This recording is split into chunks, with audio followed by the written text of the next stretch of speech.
The key felt unbelievably heavy in my palm.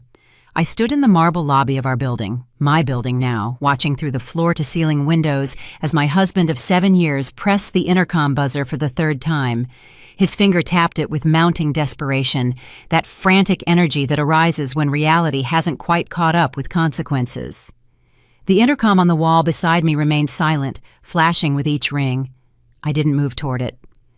"Welcome to Betty's Stories. I share new life stories here every day, and I'd really appreciate it if you hit subscribe and liked my video. Now let's jump back into my story. I'm sure you'll love it if you keep listening till the end." From the 12th floor, through that flawless glass, I had watched him arrive in a cab 20 minutes ago. No luxury black SUV. That was the first clue he noticed. He stood on the sidewalk for a full minute, staring at the empty space in the resident parking area, even lifting a hand to his head in that universal gesture of confusion. Then he grabbed his leather travel bag, the one I had bought him for our 5th anniversary, and strode toward the entrance with the confidence that comes from a man who never imagined his foundation could collapse. Now, that assurance was cracking. His cell phone was pressed to his ear. My phone vibrated in my pocket for the 7th time in 3 minutes. I pulled it out and saw his name, husband, not his actual name, which he no longer deserved, flashing on the screen. I'd changed it this morning, sitting in my lawyer's office right after signing the documents that changed everything else. The buzzer rang again, longer this time. Through the glass, I saw Gary, our concierge, my concierge, speaking to him. Gary's posture was apologetic, but his hands were held up in that firm, universal gesture. "I'm sorry, but I can't do anything." He was following my instructions exactly. I'd spoken to him this morning, and the building management, and everyone who needed to know. My husband's face was shifting. I watched it happen in real time, even from this distance. Confusion gave way to something sharper. His jaw clenched, his shoulders squaring. He was saying something to Gary, gesturing toward the elevators, toward the home he'd left 3 days ago, the home he believed he was returning to, as always. My phone vibrated again. Then again. The messages came in rapid succession. I didn't need to read them to know what they said. "Where are you? What is going on? Why won't they let me in? Call me back." I remembered the dinner party 6 weeks ago, the candlelight reflecting in the crystal glasses, the way his eyes had lit up when he spoke about her. It was the specific cadence of his voice when he uttered those words that detonated everything I had built my life upon. I remembered what I discovered afterward, the emails, the bank statements, the truth that had been living in my home, sleeping in my bed, eating at my table. I remembered the marriage I had invested everything into, my youth, my trust, my money, my future. And I remembered the woman who was there before that dinner, before she knew, before she decided that some betrayals don't deserve forgiveness, they deserve precision. My husband was shouting. I couldn't hear him through the thick glass, but I saw his mouth moving.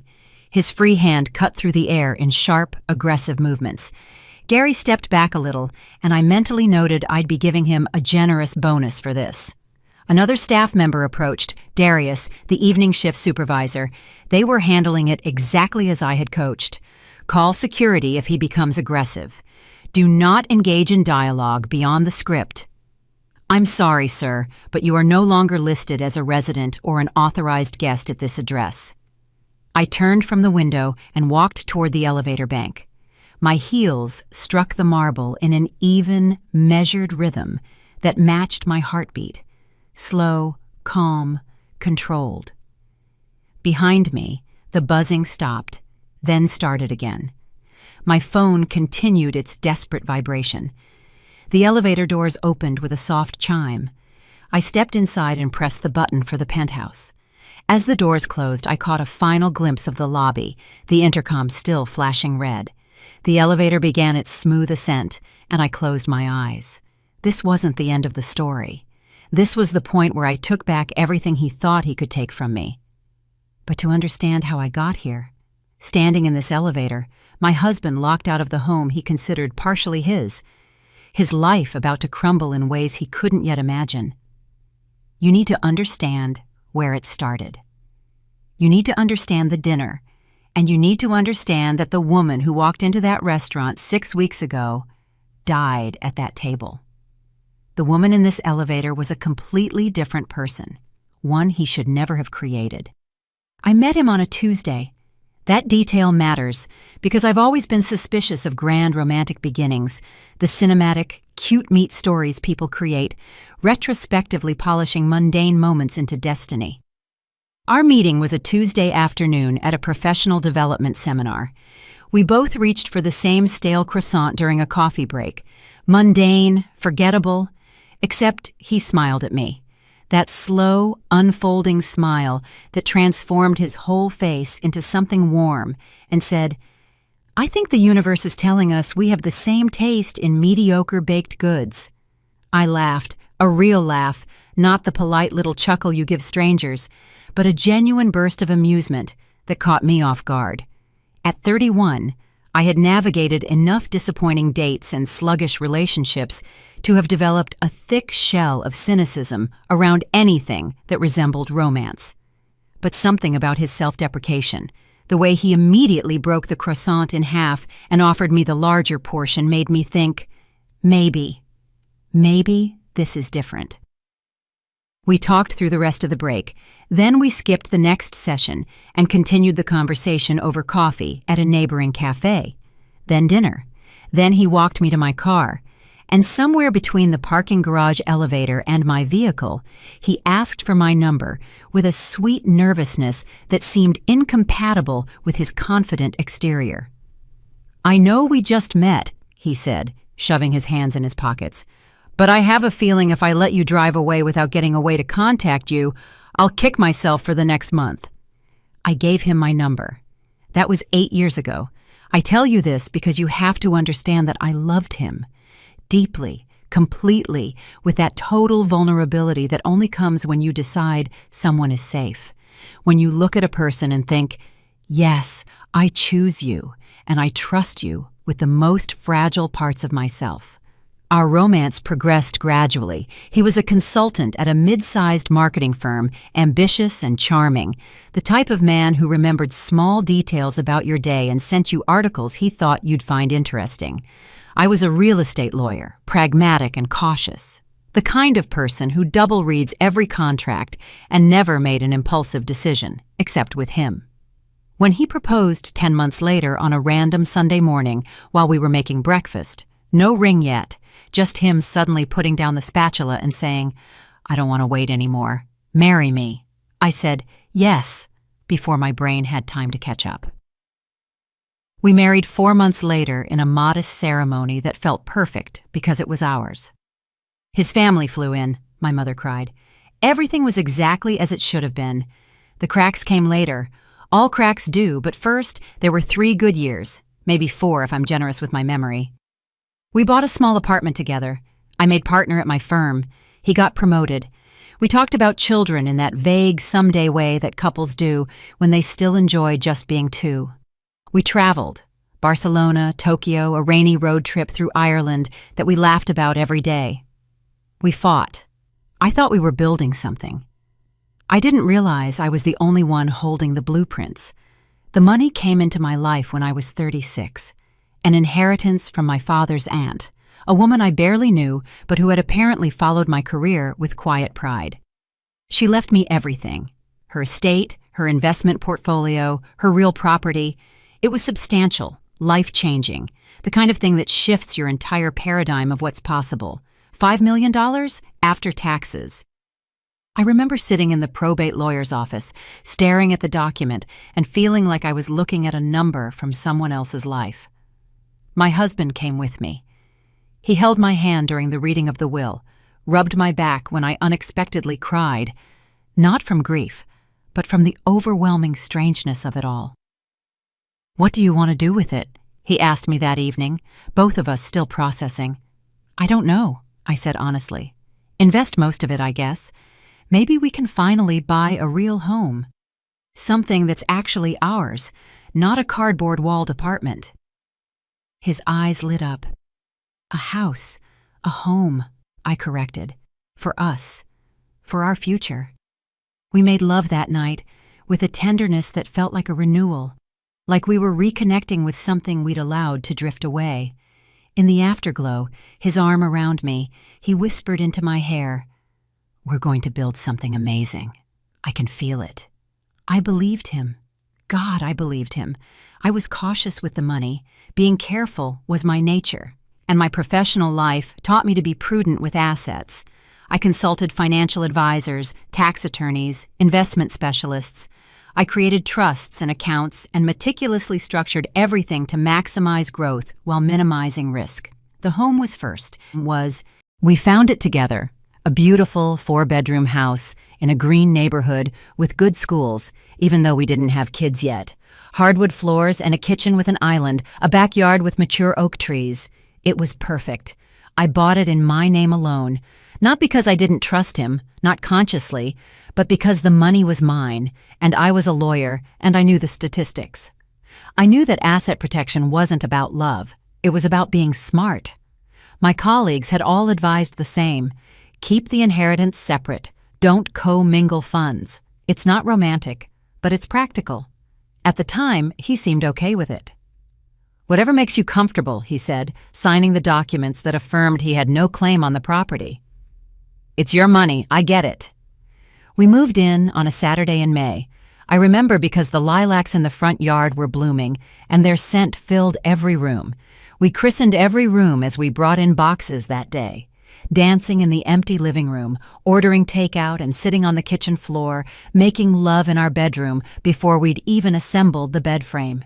This was our home, our future, the foundation of everything we were building together. I meticulously renovated it over the next year, upgraded the bathrooms, refinished the floors, and modernized the kitchen. I used my inheritance for all of it, keeping scrupulous records. My money, my investment. He contributed to the monthly utility bills, groceries, and day-to-day expenses. But the house was mine. I thought I was being clever. I didn't realize I was building my own lifeboat.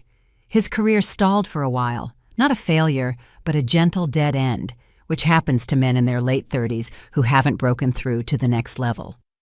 While I was making partner and handling high-profile real estate deals, he was still at the same firm, doing the same work, watching younger colleagues leapfrog past him. It created a tension between us that we never named out loud. He started making comments, small ones at first. "Must be nice to have a safety net," when I mentioned my investment portfolio. "Some of us have to work for everything we have," when I bought myself a new car with my bonus. Little jabs he delivered with a smile, as if they were jokes, but they landed heavy. I told myself he was just stressed, insecure, going through something. I tried to be supportive, offered to help with his resume, use my professional connections, introduce him to people who could boost his career. He agreed sometimes, bristled others. "I don't need you to rescue me," he snapped once when I suggested he talk to a recruiter I knew. "I'm not trying to rescue you," I said, confused. "I'm trying to help." Same thing. I didn't argue. I was learning there were topics that made him defensive, and his career was chief among them. So I backed off, gave him space, focused on my work, and tried to make home a place where he could feel successful, valued, needed. I became very good at making him feel big. I didn't notice I was making myself smaller. Looking back, from the other side of everything that happened, I can see the pattern forming.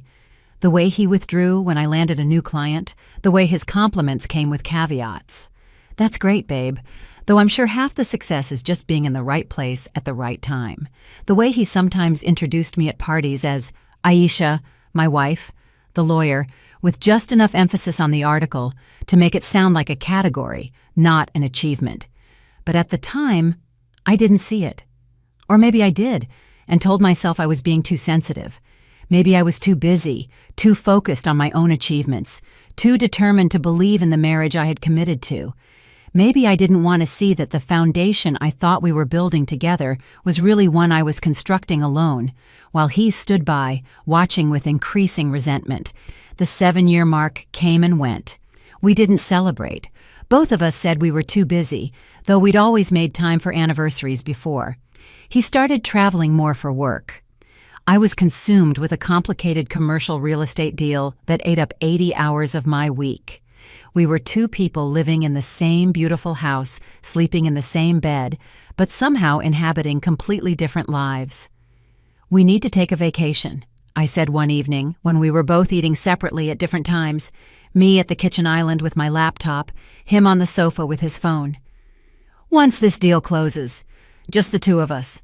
Maybe that retreat up in the Berkshires we always talked about." "Sure," he said, not looking up. "Sounds good." We never booked it. And then there was the dinner party, the invitation that would detonate everything I knew about my marriage, my husband, and the life I was living.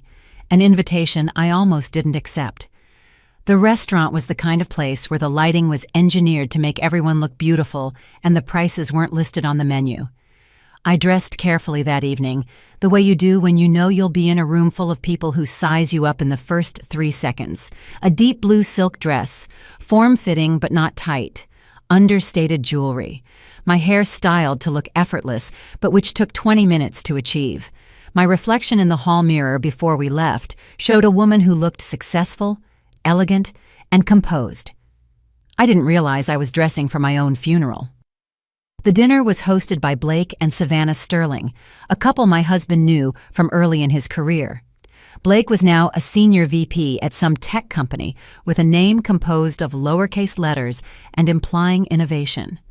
Savannah was in PR, the type of woman who calls everyone darling and makes you feel simultaneously wanted and judged. "We absolutely have to go," my husband had said when the invitation came. "Blake might have contacts for me, and Savannah knows everyone." So I cleared my calendar, rescheduled a client meeting, and put on my armor of silk and politeness. The restaurant was downtown, all exposed brick and Edison bulbs, with that industrial chic aesthetic that costs a fortune to look unfinished. We were directed to a private dining room in the back, where a long table was set for 12. Candles flickered in the center. Glasses caught the light. It was beautiful, with the calculated beauty that expensive things possess. The other guests were already mingling, holding cocktails and performing the social dance of professionals at networking events disguised as friendly gatherings. I recognized a few faces, people from my husband's industry, some I'd met at prior functions. And then I saw her. She was standing by the window, laughing at something Blake was saying. Even before my husband's entire body tensed next to me, I knew the way you sometimes know something by instinct, penetrating the bone and bypassing rational thought. It was Simone, the ex-girlfriend, the relationship that, according to the scant details he'd shared early in our relationship, had ended because the timing was wrong and they wanted different things. Ancient history, I had thought. Everyone has exes. It meant nothing, except that the way he was looking at her now meant something. His hand on my lower back froze, not recoiled, but simply stopped, as if all the electricity in his body had momentarily flowed elsewhere. I felt it, the shift, the sudden absence of his focus, even though physically he was still beside me. "You didn't mention she would be here," I said quietly. "I didn't know." His voice was strange, tight. Savannah swooped in, all air kisses and perfume, drawing us into the room and making introductions. "You remember Simone, don't you?" she said to my husband with that casual cruelty women like Savannah specialize in. "She's just moved back to New York City. Isn't that marvelous? Such a reunion." "Marvelous," I echoed, locking my professional smile into place. Simone turned to us, and I saw her clearly for the first time. She was beautiful, not in the standard way magazines or movies teach us to recognize, but in something more unsettling. She had an almost ethereal quality, pale skin, dark eyes, a certain quiet intensity that commanded attention. Her dress was a simple, restrained black, which somehow made every other woman in the room look like they were trying too hard. "Hello," she said. Her voice was low, a little husky. "You must be Aisha. I've heard wonderful things about you." "All lies, I'm sure," I said, with an ease I didn't feel. She laughed. "My husband? Never." We migrated toward the table. The universe, or Savannah's seating chart, which amounted to the same thing, placed Simone directly opposite us, slightly to the left of my husband. Perfect sightline. I was seated to his right. I watched him settle his napkin onto his lap with excessive concentration. The first course arrived. Conversation flowed around the table, that specific blend of professional shop talk and personal anecdotes that happens at these dinners. I participated when appropriate, asked the right questions, laughed at the necessary moments. But I was hyper-aware of my husband beside me. He was different, animated in a way I hadn't seen in months, maybe years. He was funny, charming, leaning forward when he spoke, his eyes shining. He was the man I had met 8 years ago at that conference, the one who made me laugh about a stale croissant, and all that energy was being directed across the table. "So, Simone," Blake was saying, "tell everyone about your new project. It's absolutely fascinating." She demurred modestly, but eventually allowed herself to be persuaded, describing her work. Something in sustainable architecture, designing eco-friendly buildings for developing nations. It was genuinely impressive. She spoke with passion and intellect, and I found myself understanding why the room leaned in when she spoke. "That is incredible," my husband said, and there was a note in his voice I couldn't immediately place. Pride, admiration, something else. "It's meaningful work," Simone said, looking at him. "I realized a long time ago that life is too short to do things that don't matter. You taught me that, by the way." The table gave a collective, "Ah." I took a large gulp of wine. The conversation continued. More courses arrived. The wine flowed freely, slowly, imperceptibly. I watched my husband fall in love with his ex-girlfriend in real time, sitting right next to his wife. Implicitly, he didn't touch her, didn't ignore me. But there was an energy between them, a current that anyone who cared to notice could feel. They had their in-jokes, shared references, the shorthand that comes after an intimate history. "Remember that time in Costa Rica?" Simone said at one point, laughing. "With the monkey?" My husband actually threw his head back and roared with laughter, a full-body expression of delight I had almost forgotten he was capable of. "Oh God," I blocked that out. The trauma was too great. Everyone was charmed by it, asking for the story, which they recounted in tandem, finishing each other's sentences, a perfectly choreographed duet of shared memory. It was a funny story. I laughed with everyone else. I hadn't known they went to Costa Rica together. He had never mentioned it. But why should he have? It was before me. Ancient history. Except it didn't feel ancient, not the way he looked at her. The main course arrived. Some perfectly cooked fish, the taste of which I didn't register. The conversation broke into smaller clusters. Savannah was now talking to me about a charitable gala she was organizing, and I answered on autopilot, tracking the conversation happening to my left. My husband was asking Simone about her life, where she'd been, what she'd been up to. "I spent the last 5 years abroad," she said, "working on projects in South America, then Southeast Asia." She'd been engaged briefly, but it hadn't worked out. "He was a good man," she said, with a small, sad smile, "but not the one, you know. I guess I always had a very specific idea of what I was looking for." Her eyes flickered to my husband for a moment as she said it, barely a fraction of a second, but I saw it. And he did too. "Well," Blake said, lifting his glass, "we're glad you're back.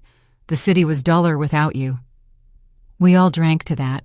My hand was steady on the crystal stem. My face was an expression of pleasant agreement. Inside, something was shifting. A tectonic movement for which I didn't yet have words. Dessert came. The table was noisy now, several conversations overlapping. People were relaxed by the wine and the food. I was talking to someone's husband about land use law late in the hour, a discussion I could conduct in my sleep. And then I heard it. My husband's voice, not loud, but distinct in a momentary lull of the surrounding noise. "You know, you've only gotten more beautiful with age. It's hardly fair to us mere mortals." The table laughed. Someone, Savannah, I think, said something about his charm, but I stopped breathing. He was looking at Simone as he said it, directly at her, with an expression of such frank admiration, such unconcealed appreciation, that it felt like being punched in the chest while sitting down. Simone smiled. "You were always a flatterer." "I'm serious," he said, and he was serious. I heard it in his voice. "Some people age. You just get refined, more yourself." "Careful," Simone said, her eyes sparkling. "Your wife might get jealous." All heads turned to me. The moment stretched. I felt my face, the smile that was still there from my previous conversation, now frozen in place like a mask that no longer fit. Everyone waited for me to react, to say something witty or gracious or light-hearted. My husband's hand found my knee under the table, a gentle squeeze of reassurance. "It's just a joke, just a compliment between old friends. Don't be that wife. Don't be insecure or jealous or petty." I placed my hand over his and squeezed back. Then I looked at Simone and said with perfect lightness, "Oh, I'm secure enough to admit when my husband is speaking the truth. You really do look lovely." More laughter. The moment passed. The conversation moved on. His hand left my knee. The rest of the dinner blurred. We said our goodbyes, promised to get together soon, which I knew would never happen. I hugged Savannah and thanked her for a lovely evening. I even hugged Simone. Two women embracing briefly while my husband watched. "It was so nice to finally meet you," she whispered in my ear. "He's lucky to have you." The words were right. The delivery was perfect, but they landed like a threat. We walked to the car in silence. My husband was driving. I stared out the window at the streaking city lights, feeling like I was underwater, everything muffled and distant. "That was nice," he finally said. His voice was casual. "Good food. Hope it wasn't weird that Simone was there." "Should it have been?" "No, of course not. Just, exes can be awkward." I turned to look at him. His profile was intermittently lit by the streetlights, familiar and suddenly foreign. "You told her she was beautiful." "What? Oh." He shrugged, eyes on the road. "I was just being polite. She's been through a lot." "You said she was more beautiful than she used to be." "Did I?" He sounded genuinely unsure, and that was somehow worse, that he could say something that cut into my memory and not even recall the exact words. "I was probably just trying to be friendly. You know how those events are." I knew. I knew about professional pleasantries, social lubricants, and meaningless compliments that smoothed over gatherings. This hadn't been that. But I also knew that if I pressed, if I turned this into a thing, I would be the problem. The insecure wife, the jealous woman who couldn't handle her husband being polite to an ex. So I said nothing. We drove home in silence, went through our nightly routine. He fell asleep almost immediately, his breathing deep and even beside me. I lay awake until dawn, staring at the ceiling, replaying the dinner in my mind. His face when he first saw her, the light in his eyes when he spoke to her, the way he looked at her when he called her beautiful. Truly looked, the way you look at something precious. The way he hadn't looked at me in years. Something had cracked inside me during that dinner. A space was created where questions could grow. And as I lay there in the dark, listening to my husband sleep peacefully beside me, those questions began to take root. Who was this man I married? What was this life I had built? And why did I suddenly feel like a stranger in my own home? I didn't have the answers yet, but I was about to start looking for them, and what I found would change everything. I didn't confront him the next morning or the morning after. I watched. It's amazing what you notice when you actually pay attention. All the little things that had been happening in the periphery of my consciousness suddenly snapped into focus, as if I had adjusted a lens from blurry to sharp. He was on his phone more. Not a lot more. He was always glued to it. But there was a quality to the way he held it now. Guarded, slightly angled, and he took it with him everywhere. The bathroom, the kitchen, out to grab a glass of water, step out to check the mail. "Everything all right?" I asked one evening, 3 days after the dinner, when he got up from the sofa for the 4th time to check a notification. "Yeah, just work stuff." But he was smiling when he typed, a soft, private smile of a man involved in a conversation he enjoyed. Work didn't make him smile. So I started noticing the details, the way he dressed better in the mornings, even on days he worked from home, a new cologne I hadn't bought him, a sudden interest in going to the gym, which he had abandoned 2 years ago. "You look good," I said one morning, and I meant it. He did look good, energetic, alive, and that should have made me happy. "Thanks," he said, kissing my cheek on his way out the door. "Just trying to take better care of myself." For her, I didn't say. You're doing it for her. But I didn't know it yet, not for sure. And I was always a person who needed proof, concrete facts, before leveling an accusation. That was the lawyer in me. Suspicion is not proof. A feeling is not a case. So I started gathering evidence. It began small. I paid attention to his patterns. He used to be careless with his phone, leaving it on the desk while he showered, on the nightstand while he slept. But now, it was always screened down, always password protected. He had changed the code. I noticed when I went to use it to call my own phone, which I had misplaced, something I'd done 100 times before. "What's your new code?" I asked casually. A microsecond of hesitation. "Oh, I changed it for security. Here, what do you need?" He unlocked it himself and handed it to me, then stood nearby while I called my phone. When I found it and hung up, he immediately took his phone back. That's when I knew. Not exactly what, but that something was there. I could have asked him directly. I probably should have. A healthier version of me in a healthier marriage would have said, "I feel us drifting. Something is wrong. Can we talk?" But I was afraid of the answer. Or maybe I was afraid that he would lie. Or worse, that he would tell the truth, and I'd have to deal with it before I was ready. So instead, I did what I do best. I investigated. The phone bill was easy to check. We were on a shared plan, and I had account access. I pulled the records for the last month and started scrolling through the call log. There were the usual numbers, work colleagues, his mother, and then one number that appeared with increasing frequency, especially in the evenings and late at night. Calls for 30 minutes, 45 minutes, while he was supposedly working in his home office. I was in bed, reading, while we lived our separate lives under one roof. I could have called that number. Part of me wanted to, but I already knew whose voice would answer.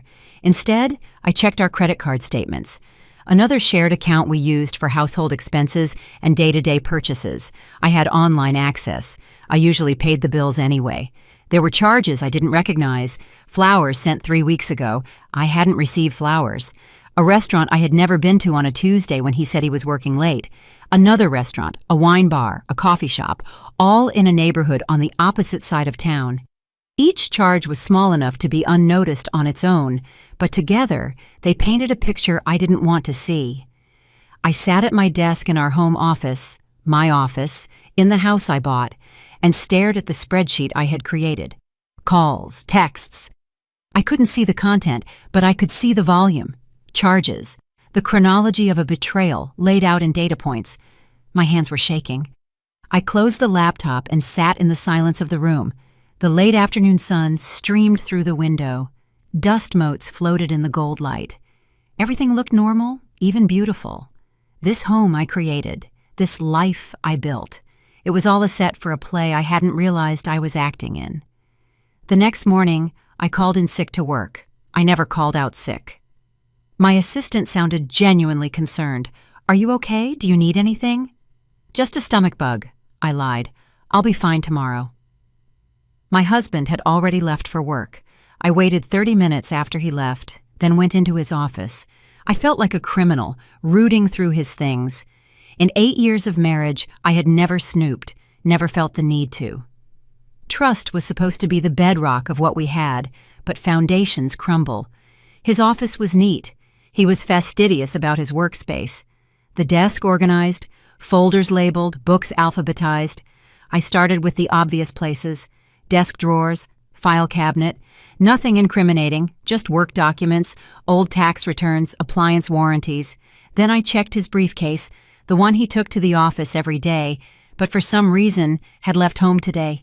In the inner pocket, tucked into the business card slot, I found a receipt. Hotel. From last week, the night he said he had a late dinner with a client. 1-night room charge. Check-in, 7 o'clock p.m. Check-out, 11 o'clock p.m. 4 hours. I stood in his office holding the receipt in hands that felt numb. 4 hours. Not a mistake, not a misunderstanding. 4 hours in a hotel room downtown, when he could have been home in 20 minutes. The paper crumpled slightly in my hand. I smoothed it out, took a picture of it with my phone, and placed it back exactly where I found it. Then I sat in his chair and tried to breathe through the tearing sensation in my chest. It wasn't shock. Somewhere deep inside, I had known this since the dinner, maybe earlier. A part of me had registered what was happening even when my conscious mind refused to see it. It was grief. The death of the marriage I thought I had. The death of the man I thought I knew. The death of the future I was striving for. I allowed myself 10 minutes to cry. I timed it, as I had learned to do in my professional life when I needed to process something before getting back to work. 10 minutes to fall apart, then compartmentalize and move forward.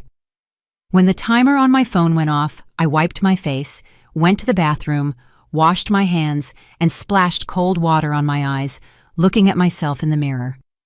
My face stared back, puffy and red, but familiar. I was still here, still myself, and I was done with being the woman who didn't know. I needed more information.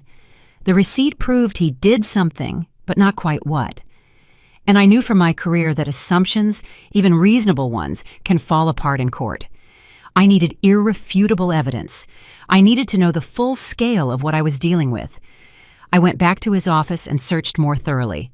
This time, I was methodical, checking every book for hidden papers, every folder for something misplaced. I found nothing else. Either he was extremely careful, or the bulk of the affair existed digitally. His laptop was password protected, a different one than his phone. I tried a few obvious combinations. Birthdays, our anniversary. Nothing worked. I wasn't a hacker. I couldn't break into it without him knowing, but I knew someone who could. I sat on the floor of his office, my back against his desk, and pulled out my phone. I scrolled through my contacts until I found the right name. Caleb Hayes, a technology specialist I had worked with on a digital fraud case last year. He was discreet, brilliant, and owed me a favor. "Hey, Aisha," he answered, surprised. "Long time. What's up?" "I need help," I said. "Personal? Confidential?" There was a pause. Then his voice shifted, becoming professional. "What kind of help?" "I need to gain access to someone's digital communications without their knowledge. I think my husband is having an affair. I need proof before I do anything." Another pause, longer this time. "Are we talking legal or marital?" "Marital. I'm a lawyer, Caleb. I know how this works. I need to know what's going on. I won't use it in court, but I need to know what I'm dealing with." I heard him thinking, "Yeah, I can help with that. Do you have access to any of his devices?" "His laptop, but I don't have the password." "You don't need it. I can set up a program. You'll need to install it while he's not home. It'll take about 10 minutes. After that, it'll mirror all emails, texts, browser history, everything, to a secure server you can access remotely. He'll never know it's there." My stomach churned. Is this legal? In your own home, on a device you co-own. Gray area, but probably defensible. Inadmissible in court, but useful for understanding what you're up against. "That's all I need to know. I'll send you the details. Give me an hour." "Caleb, thank you." "Don't thank me yet," he said softly. "You might not like what you find." "I already don't like it. At least this way, I'll know." The program arrived in my email 40 minutes later with detailed instructions. My husband wouldn't be home for several hours. I had the time. I followed Caleb's directions exactly, installing the software onto my husband's laptop, sitting in his chair, in his space, violating his privacy in the exact same manner he had violated our marriage. It felt like justice, and it felt like a fall. When it was done, I closed the laptop, left his office, and went to our bedroom. I lay down on top of the comforter and stared at the ceiling, the same ceiling I'd stared at for nights after the dinner, and waited. My phone would alert me when the program started capturing data. Caleb said it could take a few hours for everything to sync. I needed to be patient. Patience had never been my strong suit, but I had learned something about myself over the last few weeks. I was capable of things I never imagined: deception, observation, that calculated calmness that came from knowing your life is ending and choosing to control exactly how it dies. My phone vibrated. A text from my husband. "How are you feeling? Need me to pick anything up on the way home?" The caring husband, the attentive partner. I typed back, "Much better. See you tonight." And then I waited for the truth to reveal itself. The first email popped up in my mirrored inbox at 3:47 p.m. I was sitting in our living room, laptop on my knees, pretending to review work contracts. In reality, I was refreshing the secure server Caleb set up every 10 minutes for the past 2 hours, watching the files slowly populate: browser history, application data, and finally, the emails. The freshest one came from his sent folder. The recipient was an email address I didn't recognize, but the subject line made my blood run cold. "Tonight." I clicked to open it. "Can't wait to see you at the usual spot. I'll bring the wine this time. You just bring yourself, that's all I need." Him, my husband, flirting with her. I scrolled up to see the full thread. Her replies were there too, syncing in real time as the program captured everything. "You are impossible." Same place, 7:30 p.m. "And bring that Malbec you talked about. I want to try the one you raved about." "Deal. Wear the blue dress." Self-assured, "I'll wear what I want. You'll wear the blue dress because you know how much I love you in it, and you like it when I love you." I felt bile rise in my throat, carefully set the laptop aside, walked to the bathroom, and vomited. When there was nothing left, I rinsed my mouth, washed my face, and returned to the living room, picked up the laptop, and read it again. Then I scrolled further back. The emails went back weeks, months, long before the dinner party. The dinner party hadn't been a beginning. It had been a reunion. They had been communicating for at least 3 months, judging by the earliest email in the thread. Her first message to him was simple. "I'm back in town. Thought you should know." His reply, sent within the hour. "That is the best news I've heard in years. When can I see you?" I read every email, watching their romance unfold in reverse. From today's casual plans to those first cautious messages that still had plausible deniability. "Just coffee? As friends. Such a great catch-up. We should do it again." And then the shift. The messages growing longer, more personal. He shares how he feels stuck in his career, unappreciated at home. She sympathizes, understands, reminds him of who he used to be. "You were always meant for more," she wrote. "I don't think she sees you the way I do. She sees a paycheck and a name on a tax return." He replied, "You see me."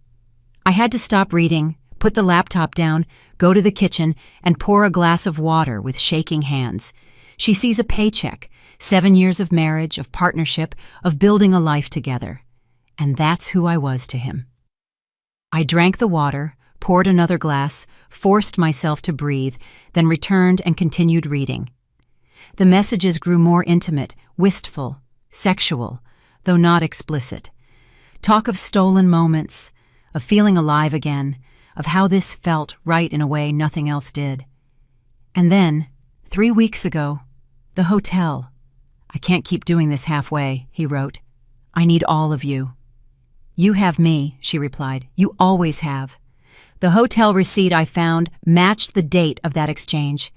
I sat with that knowledge, allowing it to settle into my bones. My husband slept with his ex-girlfriend in a downtown hotel while I was at home, probably working late, completely unaware that my marriage had just died. The program was still syncing. Text messages began to pour in now, hundreds of them, the mundane and the destructive all mixed up. "Thinking of you. Last night was everything. Can't wait until we don't have to hide anymore." That last one stopped me. Until we don't have to hide anymore. I clicked on the thread, reading backward. "When are you going to tell her?" Simone asked 2 weeks ago. "I need to sort out the logistics first. The house is complicated." "The house or your feelings?" "The house is in her name. It's her inheritance. If we divorce, I walk away with nothing. You'll walk away with yourself, with us. Isn't that worth more than property? Of course, but I just need to be smart. Let me handle this my way. In his own words was the truth of who I was to him. Not a wife, not a partner, but an obstacle between him and what he wanted.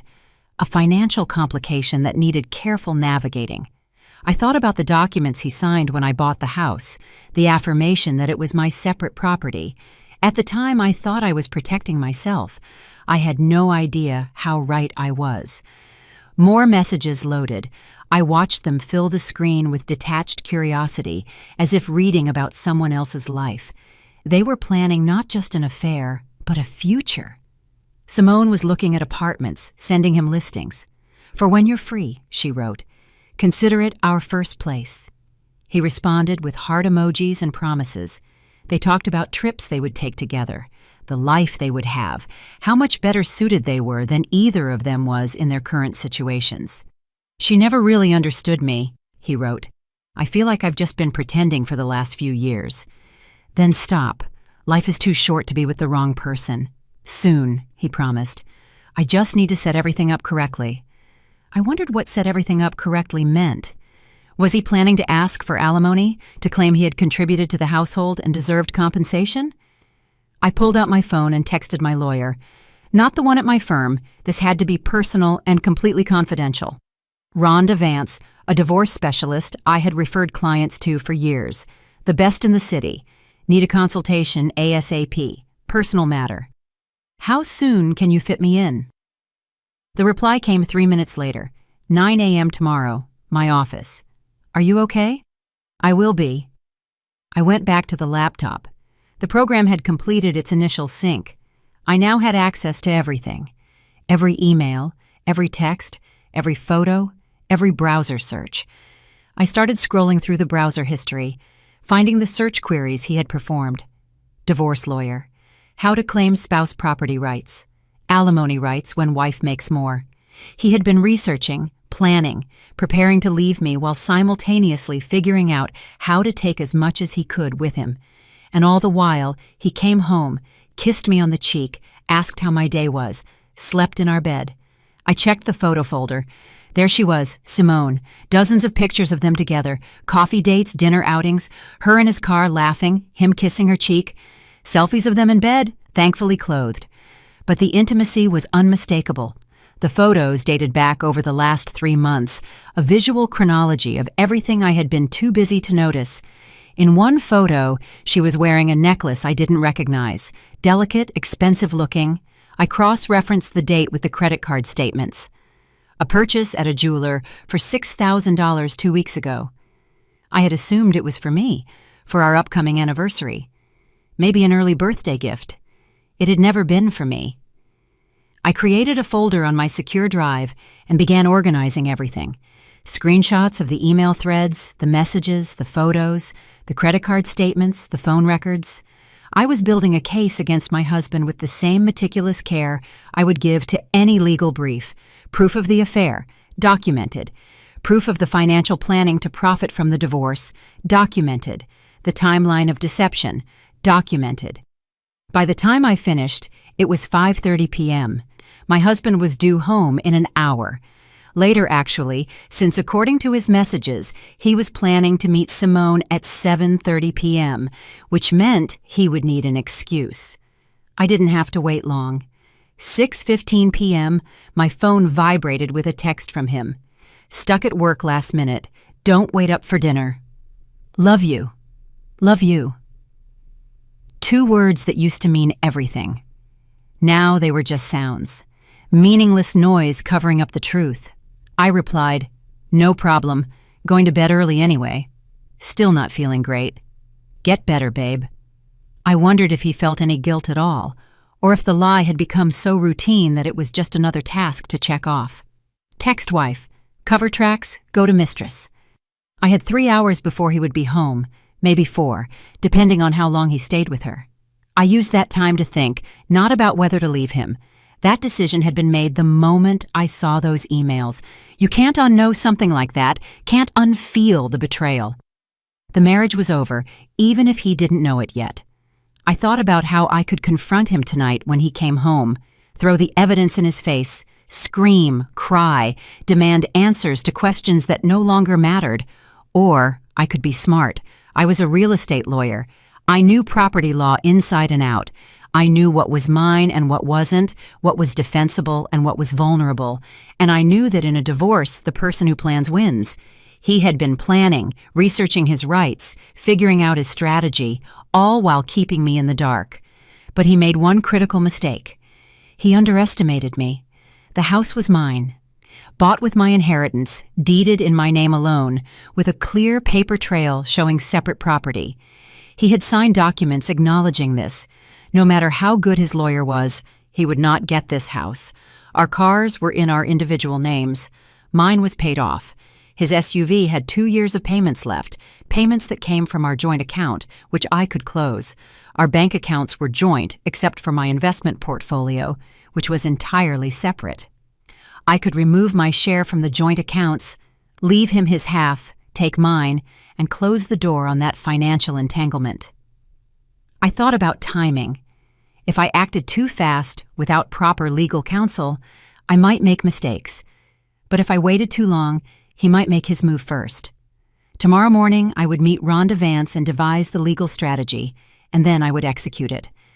But tonight I needed to see it with my own eyes. I knew where they were meeting. The message mentioned the usual spot, a wine bar in the Arts District I had never been to. Probably their place, full of memories I wasn't a part of. I could go and watch them together.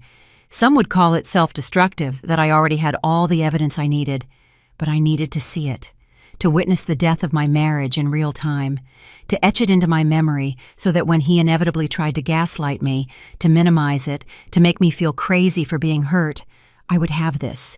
I would have the image of him with her, living the truth he had been hiding. I dressed, not the version of myself he knew, not the professional lawyer or the composed wife. I put on jeans, a simple black sweater, minimal makeup, pulled my hair back, and wore my glasses instead of contacts. I looked like a different person. I felt like a different person. At 7:15 p.m., I got in my car and drove downtown. The wine bar was called the Obscura. Of course, it was tucked into a converted warehouse in the Arts District, the kind of place with exposed ductwork and Edison bulbs and a carefully curated selection of natural wines that cost $50 a glass.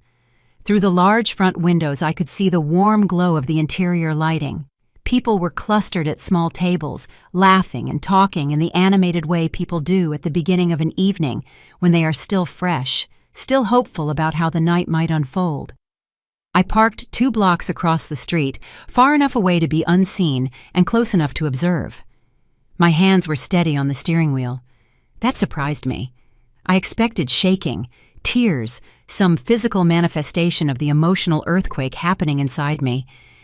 But I felt calm, cold, almost as if I had stepped outside my body and was watching this happen to someone else. Maybe it was shock, or maybe this was who I became when the worst happened. Not the woman who fell apart, but the woman who observed, documented, prepared. At 7:28 p.m., his car pulled up, the black SUV he insisted on leasing 3 years ago. The one I privately thought was a cliché, but supported anyway because it made him happy. He circled the block once, looking for parking. Finally found a spot 2 cars ahead of me. I slunk down in my seat, though it wasn't necessary. He wasn't looking for me, wasn't thinking of me at all. His thoughts were likely of her, the evening ahead, the life he was building in secret, while our marriage quietly died of neglect and betrayal. He got out of the car, and I watched him check his reflection in the window, smooth his hair, adjust his collar. He was wearing the blue shirt I bought him for his birthday, the one I told him brought out his eyes. He wore it for her. He walked into the bar with the confident, easy stride of a man going toward what he wanted.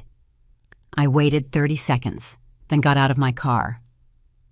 The November air was sharp, biting through my sweater. I had left my coat in the car. Good. The cold helped, kept me sharp. I walked toward the Obscura. My heart was pounding, though my hands were still steady. Through the window, I could see him at a table in the back. She wasn't there yet. He was looking at his phone, smiling at something. Probably a message from her saying she was almost there. I couldn't go inside, too risky, but the bar had a side patio. I could see it from the street. Heaters glowed in the evening gloom, and the patio connected to the main room through open French doors. If I positioned myself just right, I could see their table. I walked around to the patio entrance. A few people were seated at the outside tables, bundled up in coats, determined to enjoy the atmosphere despite the chill. I chose a corner table, partially concealed by a potted tree, ordered a glass of red wine from the waiter who appeared, and turned my chair so I could see through the doors. Perfect sightline. At 7:35 p.m., Simone arrived. I saw her before he did, watched her survey the room, her face lighting up when she spotted him. She was wearing the blue dress, the one he told her to wear, and she looked beautiful. The same ethereal quality I noticed at the dinner party, amplified by the warm lighting and the sheer joy on her face. She walked to his table. He stood up. They hugged, and the hug lasted too long to be casual. When they drew apart, he left his hands on her waist for a moment, looking at her with an expression I recognized.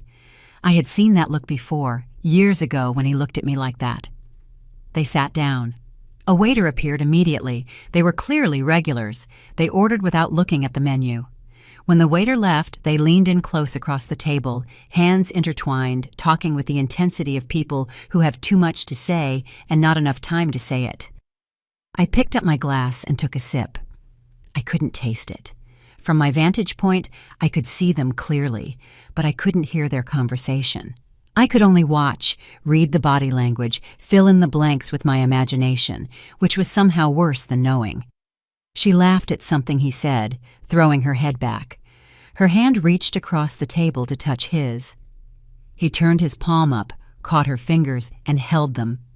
Such a small gesture, meaningless to anyone else in the restaurant, devastating to me. The wine arrived at their table. He had brought the promised Malbec.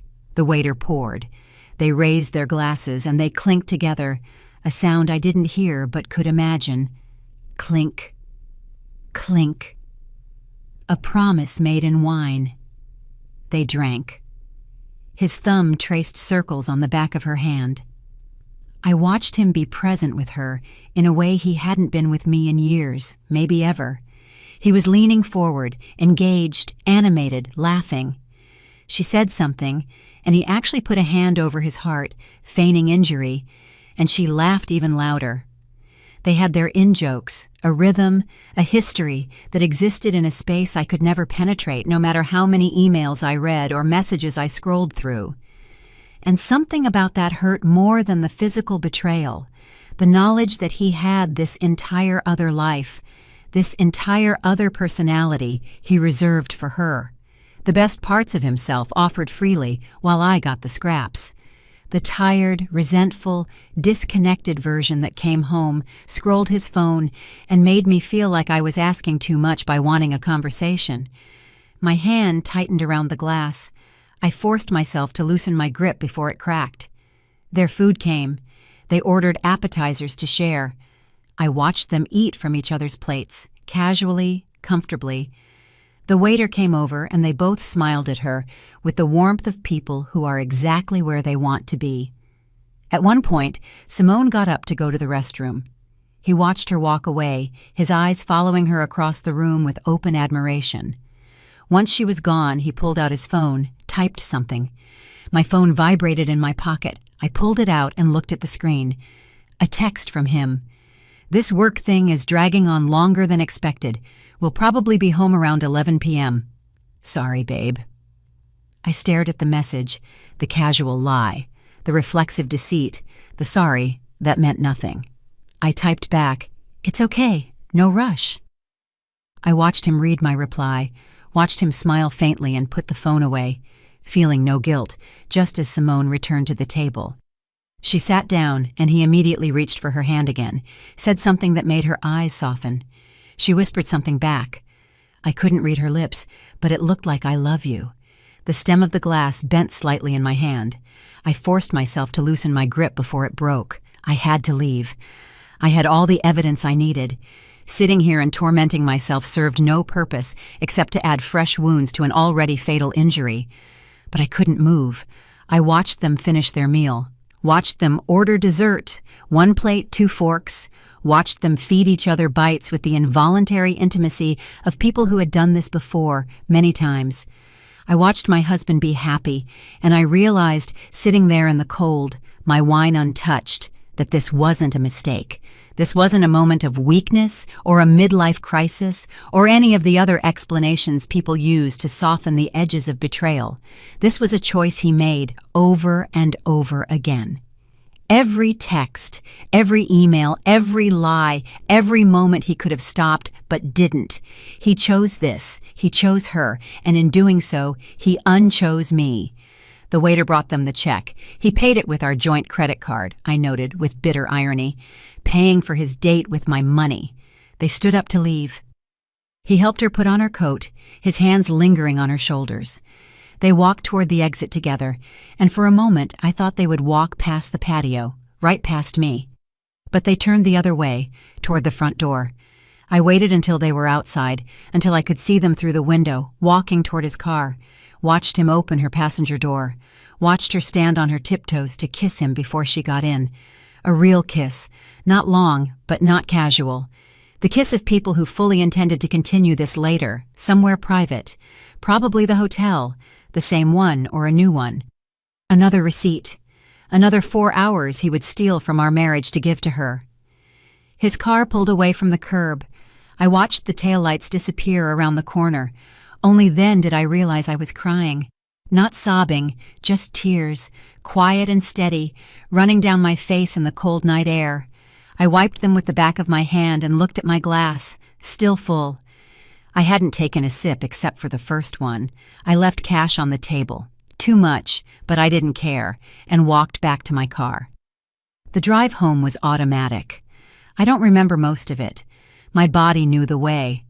Muscle memory guided me through the turns and traffic lights while my mind processed what I had seen. By the time I pulled into our driveway, my driveway, the tears had stopped. By the time I unlocked the front door and walked into our house, my home, I was transformed.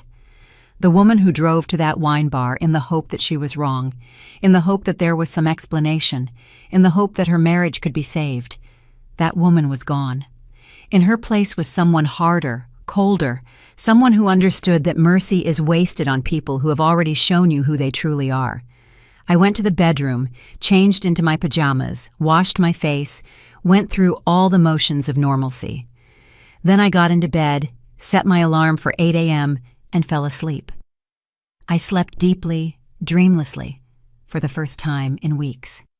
When I woke up to my alarm, my husband was still not home. Rhonda Vance had the kind of office that was designed to be both soothing and intimidating. Soft leather chairs, a mahogany desk, shelves lined with legal volumes and, more tellingly, family law awards. On the wall behind her desk hung her credentials: Ivy League Law School, clerkship for a federal judge, 30 years of experience.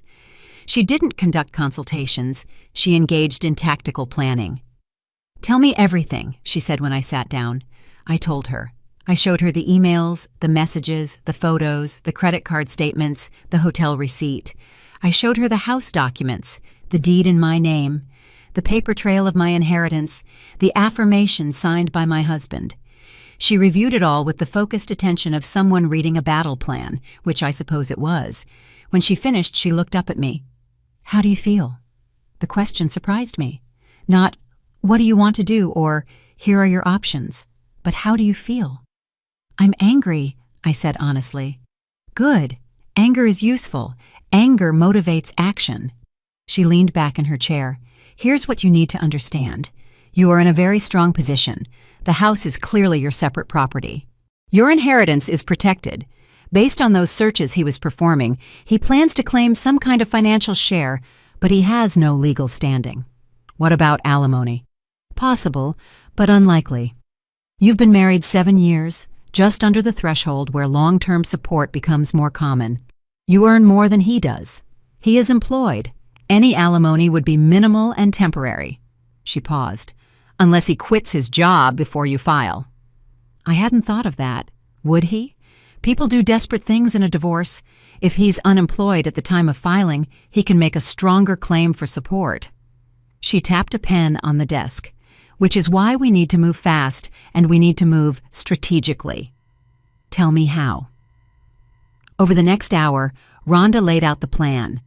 First, I was to secure all my separate assets, move the money out of our joint accounts, only my share, clean and documented, change the passwords on my individual accounts, and remove my name from any shared credit cards while paying my portion of the balance. Second, I was to secure the house, change the locks, which I had every legal right to do as the sole owner, and pack his belongings for eviction. Third, I was to file for divorce before he did, getting ahead of the narrative, controlling the process. You have to understand something, Rhonda said, her tone serious. Once you start this process, there's no going back, and it will be ugly. He will feel blindsided. He may become angry, try to negotiate, may make promises. You have to be absolutely certain this is what you want. I thought of the wine bar, his hand on hers, the lies. I'm certain. Then let's proceed. By noon, I had retained Rhonda, signed documents, and received a detailed checklist of actions to take. I sat in my car, in her parking lot, and called my bank.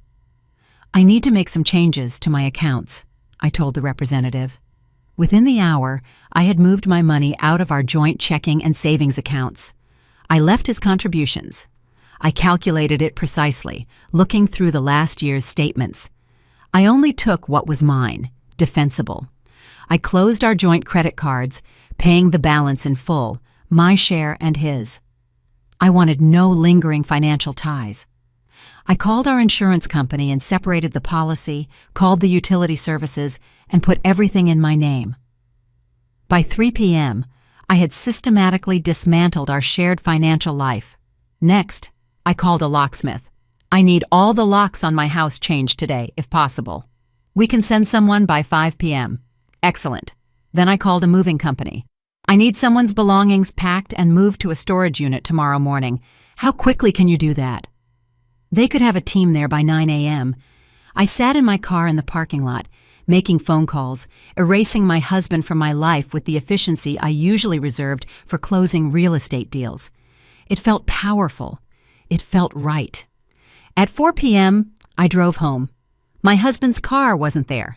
According to the location tracking he had forgotten to turn off on our plan, he was at his office. Actually, at his office this time, apparently. I walked through the house room by room, looking at it with new eyes. It was mine, all of it. Every piece of furniture I chose, every paint color I selected, every upgrade I financed. He lived here, but he never truly invested in it, not financially, not emotionally. It had always been my home. Now it would be only my home. The locksmith arrived at 5:15 p.m. By 6 p.m., I had new keys and the deep satisfaction of knowing that my husband's key would no longer work in those locks. I ordered takeout, ate it at the kitchen island, reviewing the documents Rhonda had sent me. The petition for divorce was drafted, ready to be filed. I just needed to sign it, and she would submit it to the court in the morning. My phone vibrated. A text from my husband. Working late again. Don't wait up for dinner. I knew what working late meant now. I knew exactly where he was and with whom. I replied, okay. No love you. No see you later. Just an acknowledgement. He didn't seem to notice.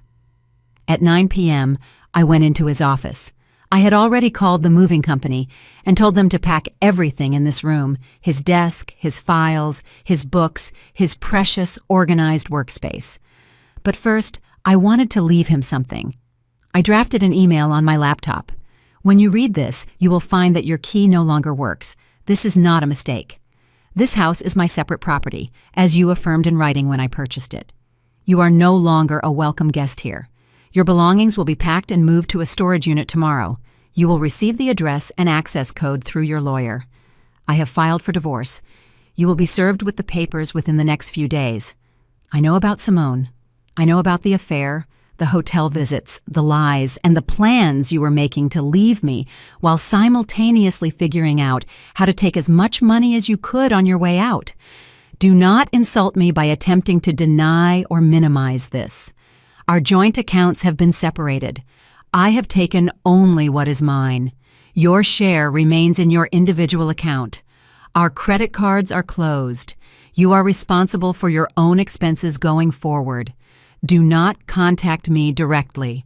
All communication must go through our attorneys. My counsel is Rhonda Vance of Vance and Partners.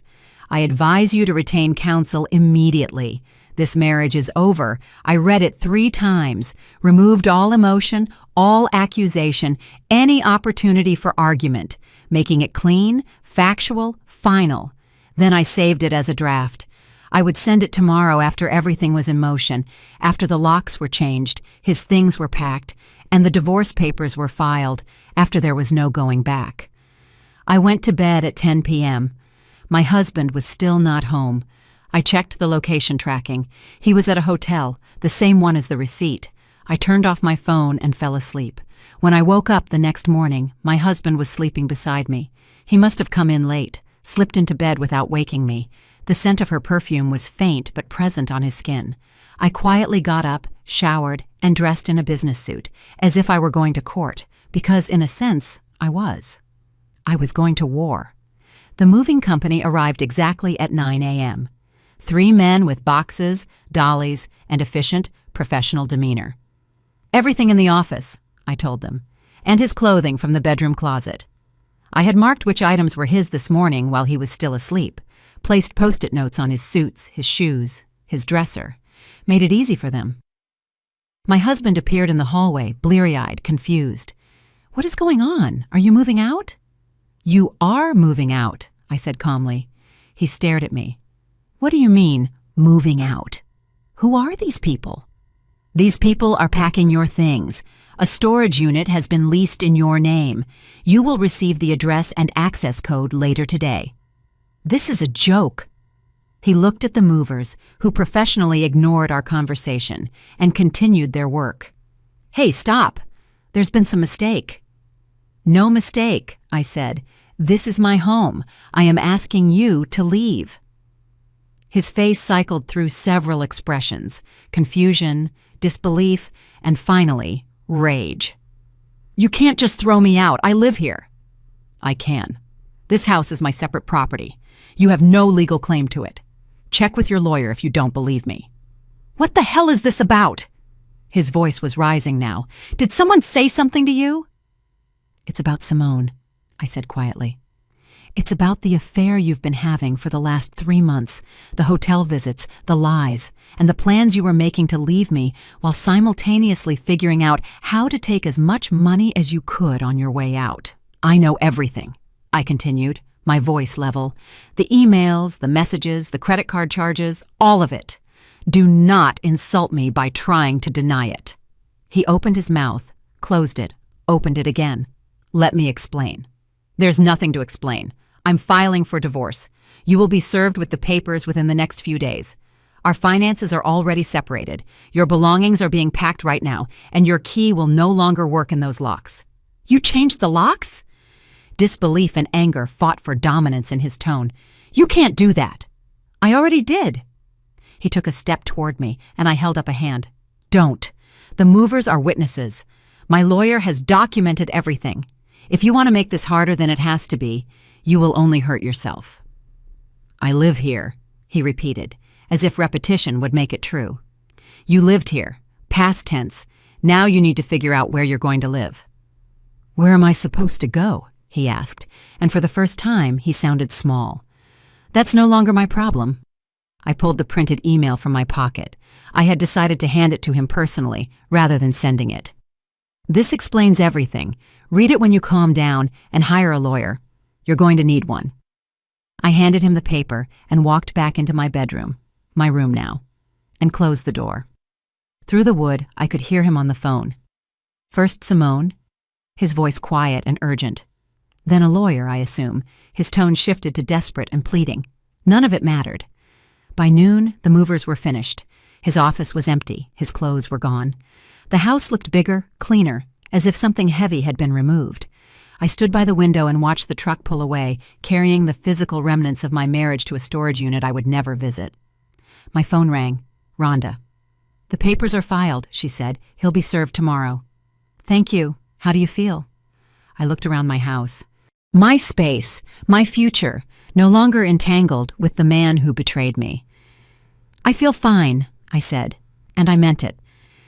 6 weeks later, I was standing in the same marble lobby where this story began, watching through the floor-to-ceiling windows as my now ex-husband pressed the intercom buzzer for the final time before giving up. The divorce was finalized this morning. Quick, clean, exactly as Rhonda predicted. He tried to fight, of course, hired a lawyer who made noise about his contributions to the household, emotional distress, the unfairness of leaving him with nothing. But the law was clear. The house was mine, the inheritance was mine. And after 7 years of marriage, with our finances meticulously separated, he had no claim. He walked away with his personal items, his SUV with the remaining payments, and half of our minimal joint savings. Everything he brought into the marriage, he took out of it, no more. Simone took him in at first. I heard through mutual acquaintances, the ones who quietly chose my side once the story surfaced, that they tried to make a go of it. The grand love affair, finally free to exist in the light. But apparently, a romance is different from a relationship. The thrill of secret meetings, stolen moments, and forbidden love translates poorly into the mundane reality of bills, obligations, and the daily grind of actual partnership. They lasted 5 weeks before she asked him to move out. He was now living in a studio apartment across town, working the same job, driving the same SUV, probably wondering how his life had fallen apart so quickly. I didn't pity him. I felt free. The house was still mine, but it felt different now. I renovated his office, turning it into a reading room with built-in bookshelves and a comfortable chair by the window. I repainted the bedroom, changed the bedding, made everything new. My career was thriving. Without the emotional drain of a dying marriage, I had energy to invest in my work. I had taken on 2 major clients in the last month, handling cases that used to stress me out with a calm confidence that surprised even me. I started running in the mornings, joined a book club, reconnected with friends I had neglected during those years of trying to save a marriage that was already gone. I was building a life, not the one I planned, not the future I envisioned when I said yes to a breakfast proposal 8 years ago, but mine, completely, wholly mine. Sometimes late at night, I thought of the woman I used to be, the one who walked into that upscale restaurant and sat across from her husband's ex-girlfriend, smiling through the pain of being compared and found wanting. That woman believed that love meant holding on, that commitment meant enduring, that a good wife made herself smaller so her husband could feel bigger. That woman was gone. In her place was someone who understood that the opposite of love isn't hate, it's indifference. And that the most powerful thing you can do when someone betrays you is not to seek dramatic revenge or make them suffer. It is to remove them from your life with the same careful precision with which you remove a tumor, completely, totally, finally, forever. I watched the figure of my ex-husband walk away down the sidewalk, his shoulders slumped, alone. Then I turned from the window, walked to the elevator, and rode up to my home. The doors closed behind me, and I smiled. Not because I had won, though I had, but because I realized that the best revenge isn't making someone homeless or broke or miserable. It's building a life so full, so rich, so wholly yours, that their absence becomes irrelevant. He thought he could use me as a safety net while he planned his future with someone else. Instead, he taught me that I never needed him at all, and that lesson, however painful it was, set me free. The elevator reached my floor. I stepped out into the hallway, pulled out my new key, the copy of which only I possessed, and unlocked the door. Inside, everything was exactly as I had left it. Quiet, calm, mine. I slipped off my shoes, poured myself a glass of wine, and walked over to the window that overlooked the city. Out there somewhere, he was figuring out his next move, wondering what went wrong. maybe even telling himself a story where he was the victim. I had far more important things to do than think about a man who had already taken up too much of my time. I had a life to live, and it was going to be extraordinary. I'm really glad you're here and that I could share my story with you. If you liked it, show me by liking the video and subscribing to my channel. Let's see how many of us there are. Write in the comments which city you're watching from and what time it is. I'm so curious to know where all you wonderful people are tuning in from. If you want to support me a little extra, you can also send a small donation. I share new life stories for you every single day. And now, 2 of my most popular stories will pop up on the screen so you can choose what to watch next.